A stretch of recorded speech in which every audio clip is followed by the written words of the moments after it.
തിരഞ്ഞെടുപ്പ് ഫലം വരാൻ ഇനി മണിക്കൂറുകൾ മാത്രം ബാക്കി നിൽക്കെ നാടെങ്ങും ഇങ്ങനെ ഫ്ലക്സുകൾ ഉയർന്നുകൊണ്ടിരിക്കുകയാണ്. ഇതിപ്പോൾ ഏറ്റവും ഒടുവിലായി ഉയർന്നിരിക്കുന്നത് ക്ലിഫ് ഹൌസിന് തൊട്ട് സമീപം നന്ദൻകോട് ജംഗ്ഷനിലുള്ള ഒരു ഫ്ലക്സ് ആണ്.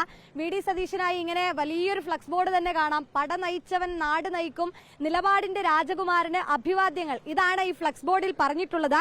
നമുക്കറിയാം, കഴിഞ്ഞ കുറച്ച് ദിവസങ്ങളായി കണ്ണൂർ മുതൽ ഇങ്ങ് തിരുവനന്തപുരം വരെ ഇതുപോലുള്ള ഫ്ലക്സ് ബോർഡുകൾ ഉയർന്നിട്ടുണ്ട്. ഫ്ലക്സുകൾ പൊങ്ങുന്നതിൽ ഏറ്റവും മുന്നിലുള്ളത് അത് വി ഡി സതീശന്റെ പേര് തന്നെയാണ്. തൊട്ടുപിന്നിൽ രമേശ് ചെന്നിത്തലയുണ്ട്. ഒപ്പം തന്നെ കെ സി വേണുഗോപാലിന്റെ ഫ്ലക്സുകളെല്ലാം പലയിടത്തുമുണ്ട്. കോൺഗ്രസിൽ ഇപ്പോൾ മുഖ്യമന്ത്രി ചർച്ചകളൊക്കെ സജീവമാകുമ്പോൾ ആരായിരിക്കും മുഖ്യമന്ത്രി എന്ന ചോദ്യം തന്നെയാണ് ഉയരുന്നത്.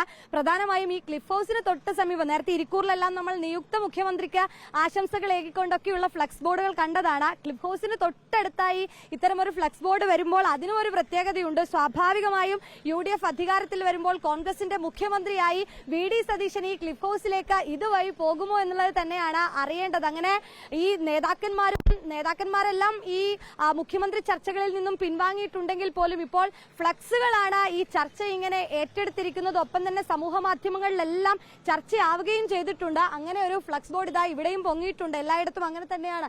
പട നയിച്ചവൻ നാട് നയിക്കും, നിലപാടിന്റെ രാജകുമാരൻ അഭിവാദ്യം എന്നത് തന്നെയാണ്.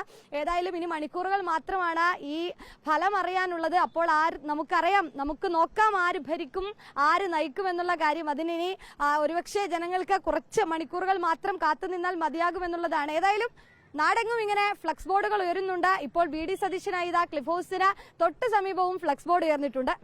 വീഡിയോ ജേർണലിസ്റ്റ് വിഷ്ണു പ്രസാദിനൊപ്പം reporter Sunisha Ayyalloor, in reporter, Thiruvananthapuram.